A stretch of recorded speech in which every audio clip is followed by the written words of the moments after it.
I had y'all this stone up. I'm in Converse, Louisiana tonight. We come up here a day early than what we planned actually, 'cause I got rained out on the roof and got the roof all wet where we better work on it today anyway, so we come on up here. But it's cold and windy. So I'm gonna start out tonight on some slabs. I brought a pile of slabs with me here. Got some China Hollow, Doc Einstien, the agate. Let's see. Says you know what. Yeah. Flint River slab, picture jasper. Right in there's the agate revenge.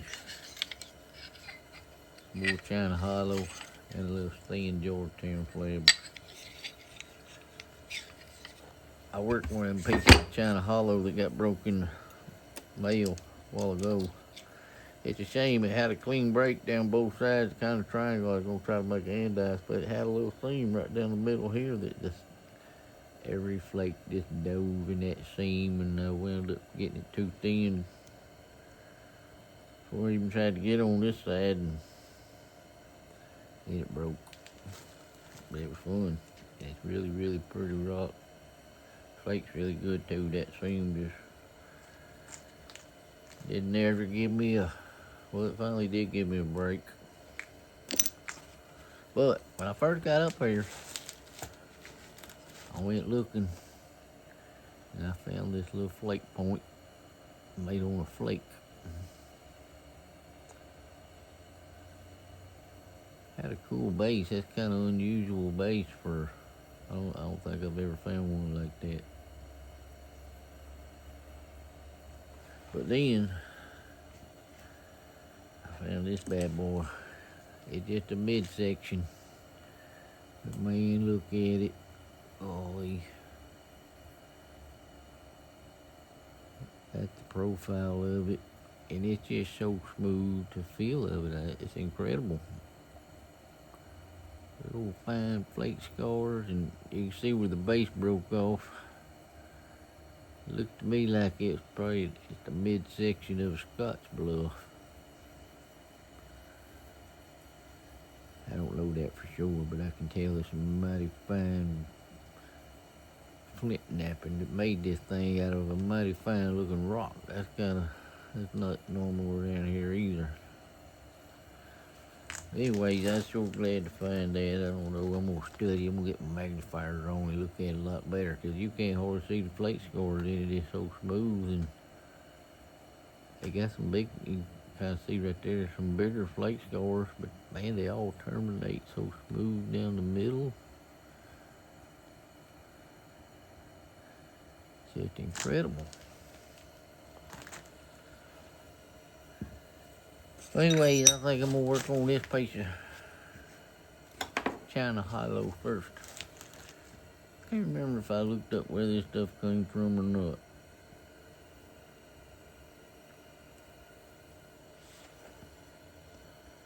See a little crack wanting to go in right there, so I'm gonna work down to that crack first thing. I believe I could zoom in a little bit. Oh. Maybe there.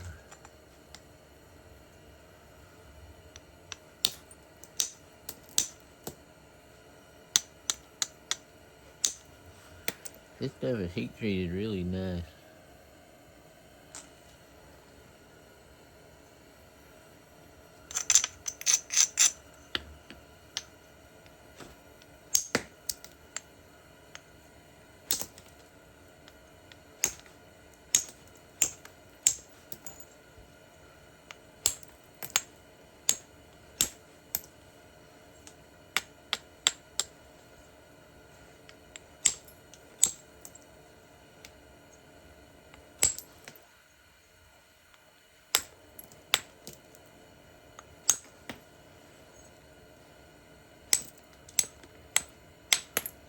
And it's really pretty, man. That other piece I was working, it has so many swirls of purple and tan and just amazing color.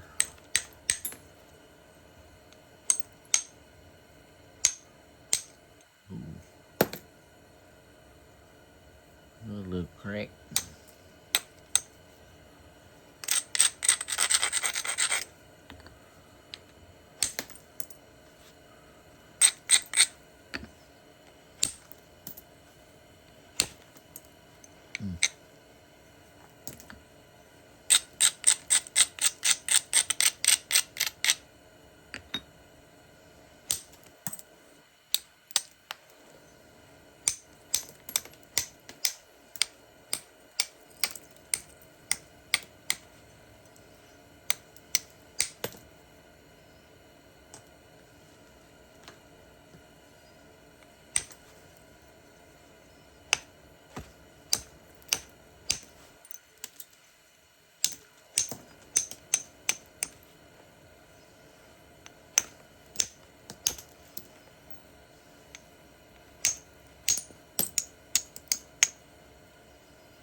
Got my heater going over there.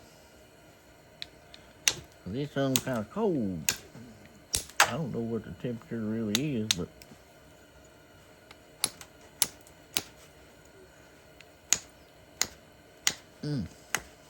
way colder than what I'm used to. I kind of goofed up there.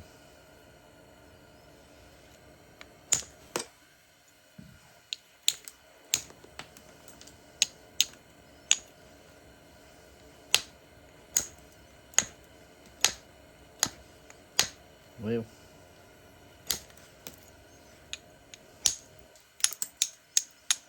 I'm zigging when I should be zagging or something there.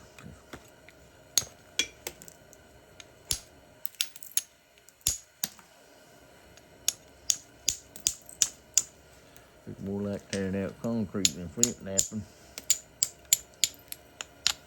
Well, I kind of got a working edge around it. Look at this, the color that's freaking show up in there. Some of them spots are a little bit too low and too sharp, so I'm gonna just kind of get rid of anything that's just too low and too sharp.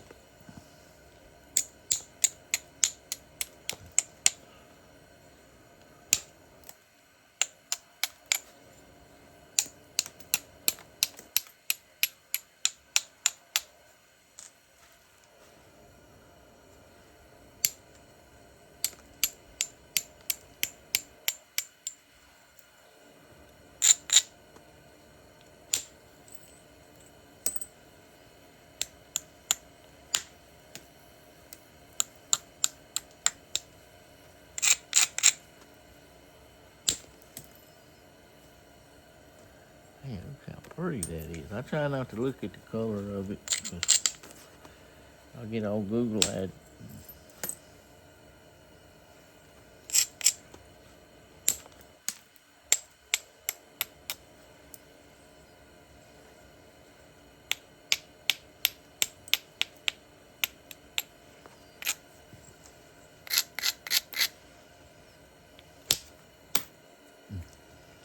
I drove that in a little bit flatter than I would have liked to.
I cleared out a bunch of space on my phone. I think I got 50 gigabytes freed up.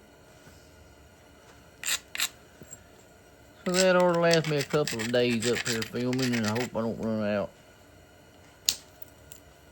And I hope I make decent, clean videos. I don't have to edit either, because that editing, by the time I take a video and edit it, it takes up a lot more space to store it and get it all to where it's edited and done.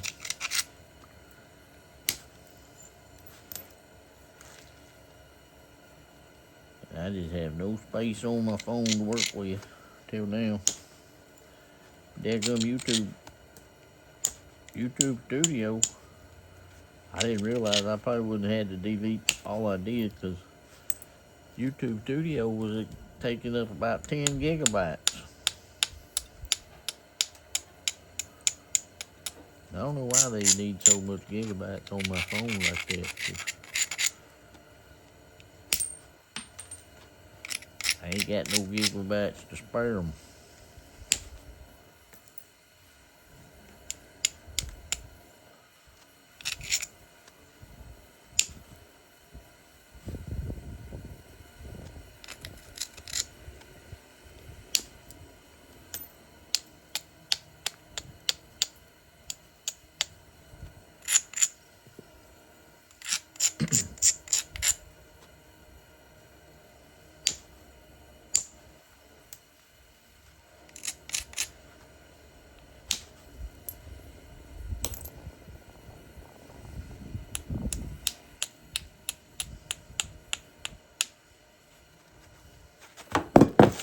Darn it.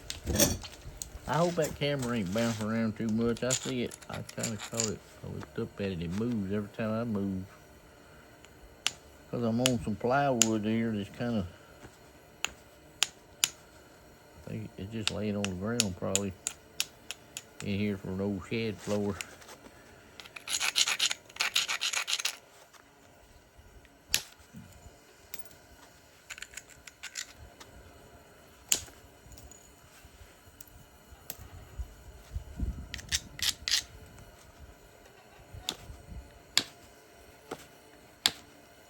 Well,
too short.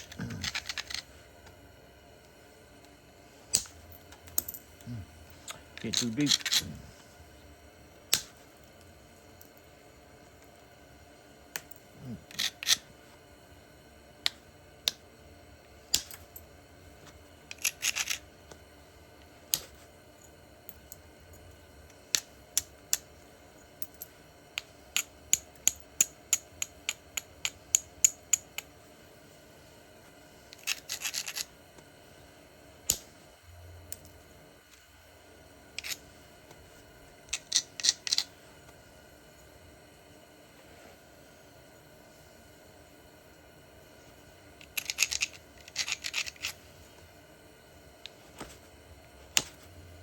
All right, I just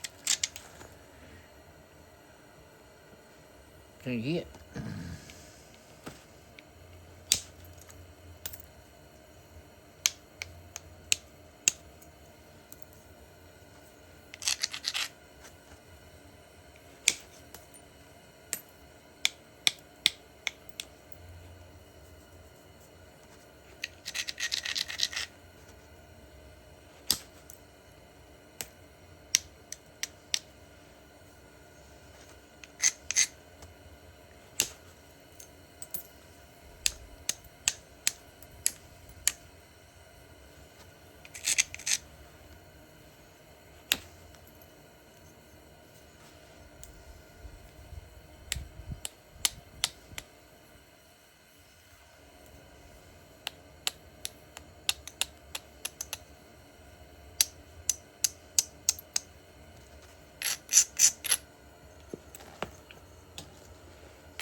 Darn it, took the whole tip off.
kind of like the contours this side. This side's got a little bit of thickness right there.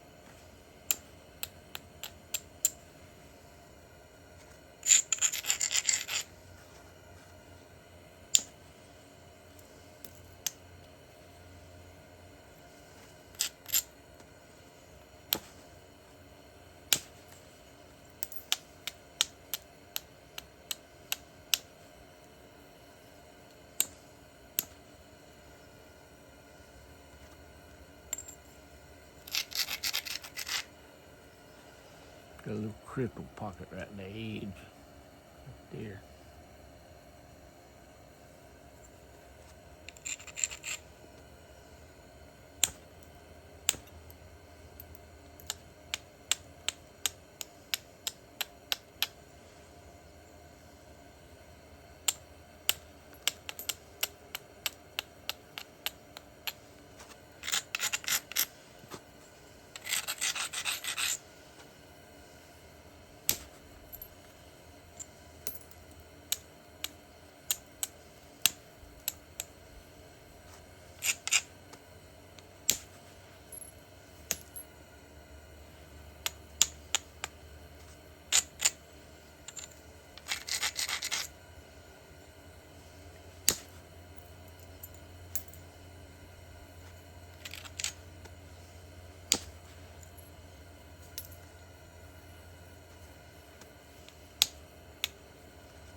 I'm gonna quit right there and call it a preform. I wish I could have got it a little bit slicker, but that's good enough.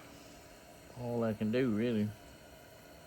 Whether it's good enough or not, but that's so pretty. I don't want to. I keep hitting it. I'm gonna mess it up bigger down. It's been 30 minutes. Golly.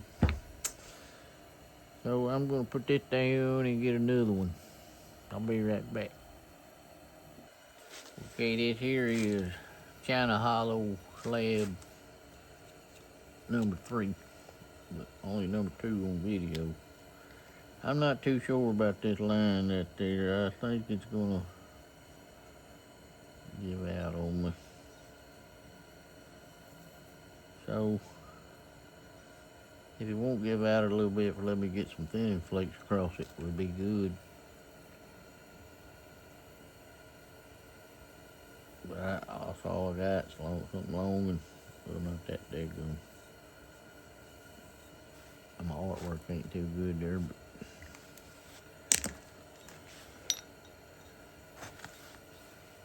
I'm gonna do like that last one. This edge is just too sharp, too close to this surface right here to hit. See, it's just a beveled edge. If I hit that, the flakes go straight in. Try to go straight across. Well, I bet that's pretty in there. So, but I'm gonna take some just little short flakes.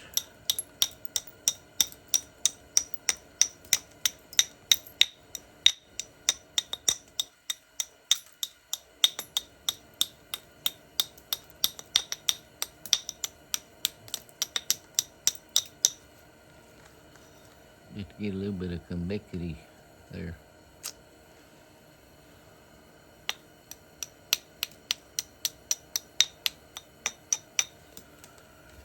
Then I'm gonna brush down on it. Grind it a little bit. I think I can hit some flakes off of that angle. That flake going out in there, though I need a flake right here first. I don't really know. I'm not used to working this good a material, really. I mean, them last couple pieces I worked just flakes amazingly well.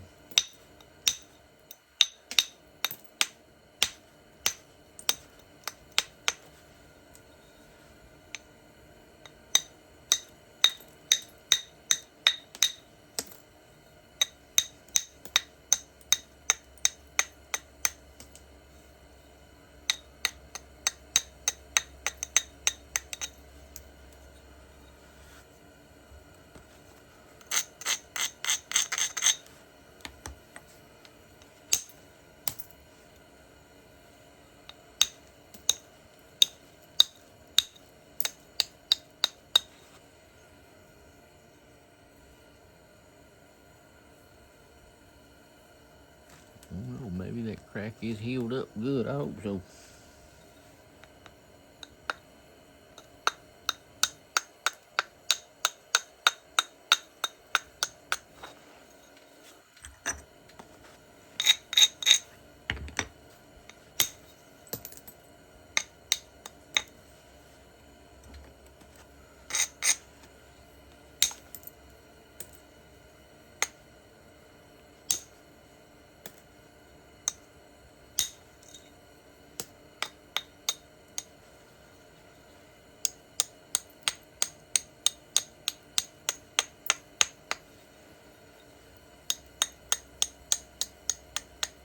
And flipping that thing back and forth like that, taking them little short flakes, gets rid of any concavities that got close to the edge, kind of gives me a little stronger edge.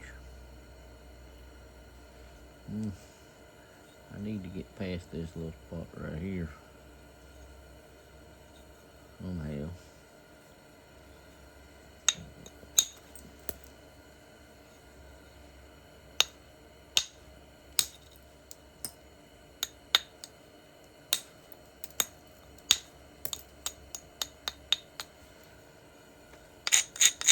I don't know if I said in that last video, kind of hurt my wrist. Matter of fact, I kind of got a little wrist brace on there to help it.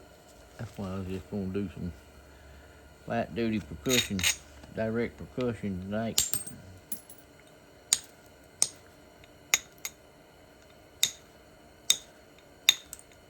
But this stuff flakes so good, I bet it pressure flakes really easy. Nice. Well, shoot. Oh, man.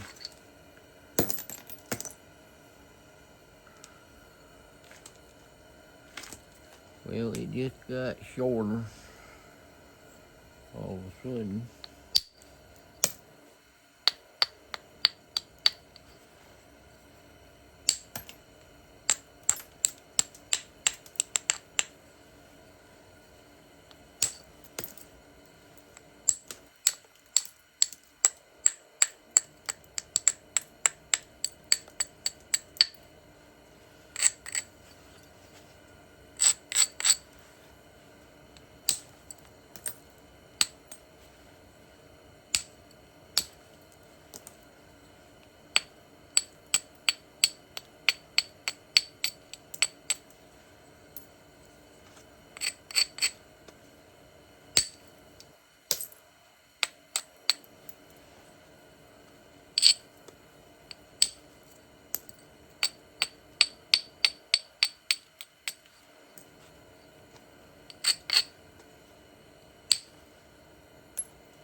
Sometimes it helps to break a little bit off of one because I feel much more relaxed now than I did before it broke.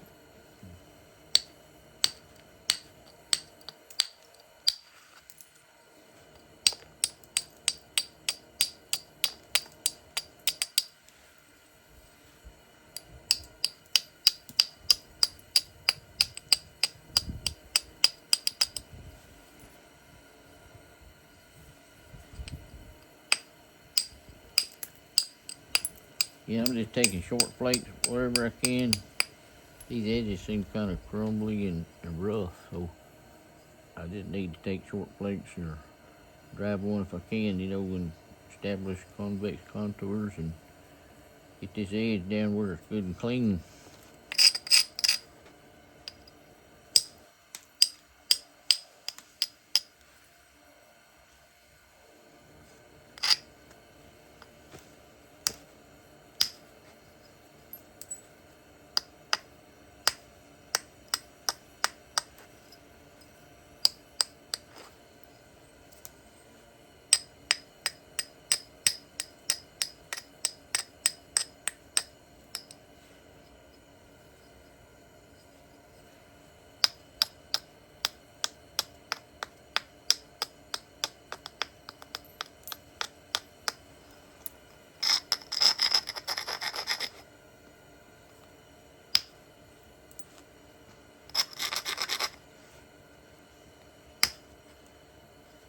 I just kind of bonked on the end of that thing. Crumbled it.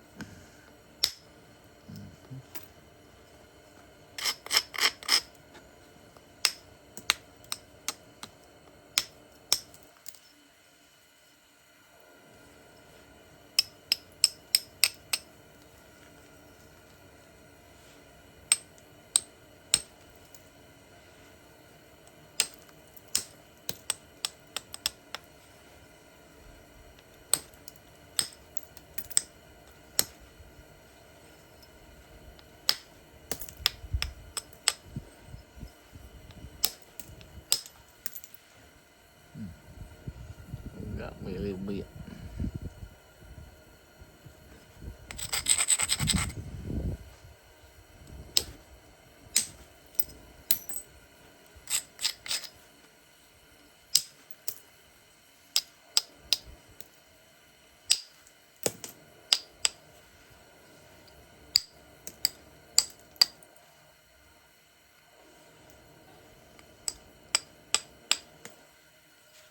I need to get me some ceramic tile and start practicing my zigzagging more.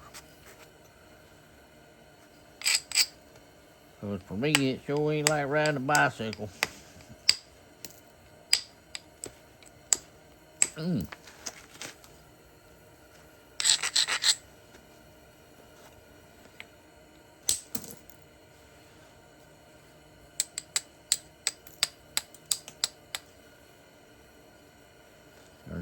did. I should have hit harder. It kind of stopped right at that crack.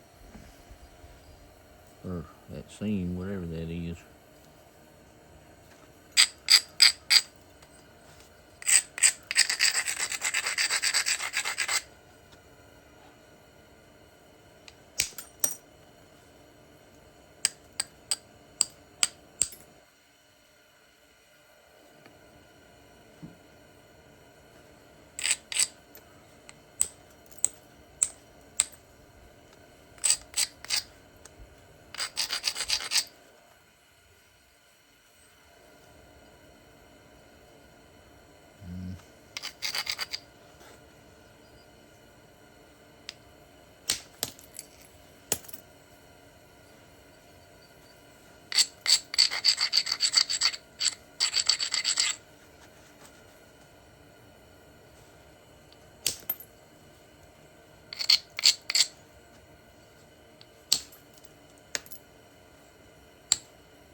That seam is just kind of, it didn't stop that flake, but the rest of them, they kind of stopped and chatter over into the other side, so that seam is going to be a problem.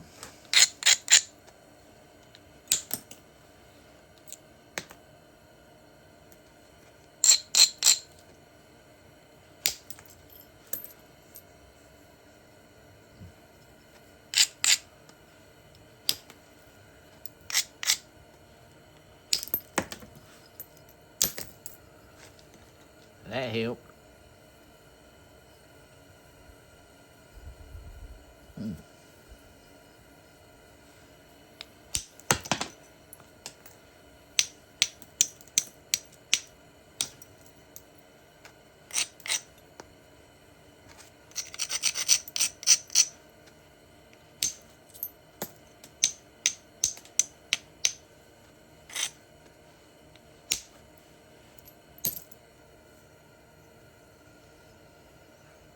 I'm just ending at the seam too, Derek.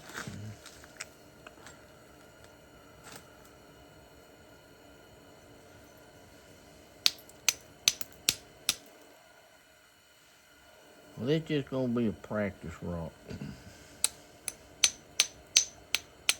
Unless I get it thin enough, I got enough left on this side of that seam to make something.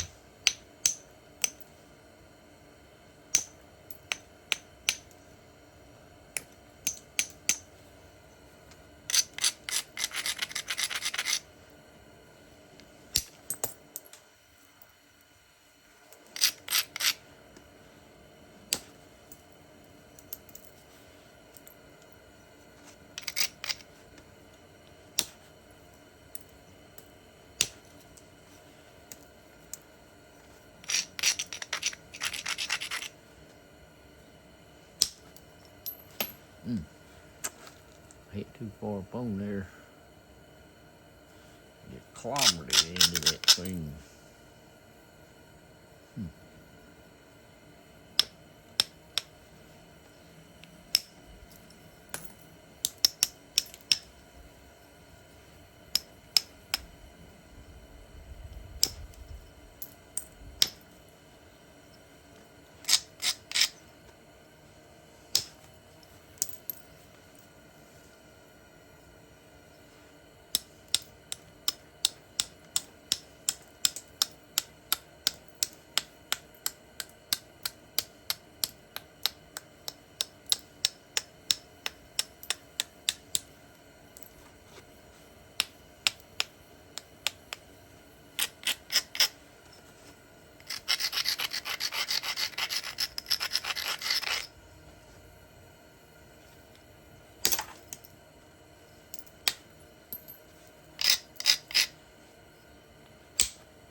Make that pretty steep so I can just drive it in there deep like that to that seam, so that when the seam does give away, it won't be so thick right there, hopefully. So that's a mighty pretty rock right there.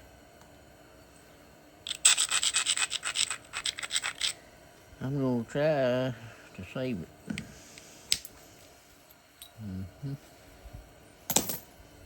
There went the seam.